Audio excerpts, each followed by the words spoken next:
Un rassemblement virtuel du Parti communiste chinois et de ses amis mondiaux.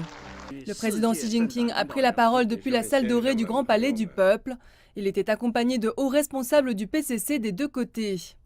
Le PCC vient de fêter son centenaire le 1er juillet.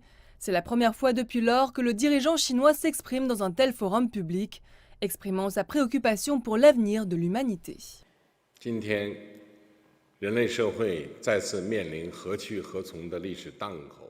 Aujourd'hui, la société humaine est à nouveau à un carrefour historique. Confrontation hostile au respect mutuel, isolationnisme ou ouverture, découplage ou coopération, jeu à somme nulle ou bénéfice mutuel.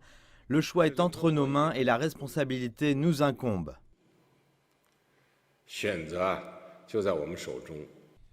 Face aux défis apportés par des changements inédits depuis un siècle et la pandémie mondiale de Covid-19, le président Xi a appelé les partis politiques à mieux assumer leurs responsabilités grâce à l'apprentissage mutuel. 21 orateurs invités, pour la plupart des chefs de parti au pouvoir et des chefs de gouvernement, ont également fait part de leurs réflexions.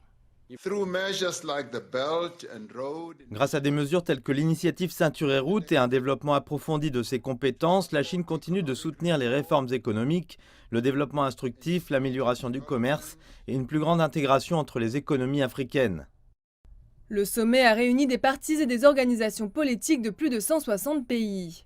Plus de 100 sous-sites ont été mis en place à travers le monde, y compris la résidence des hôtes d'État de Diaoyutai à Beijing, d'où plus de 130 envoyés étrangers en Chine ont assisté au discours.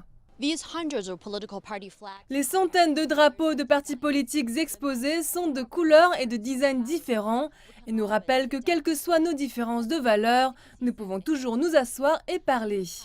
C'est ce que le PCC dit espérer réaliser, un nouveau type de relation de parti à parti qui cherche à élargir le terrain d'entente tout en réservant les différends et en renforçant le respect mutuel et l'apprentissage.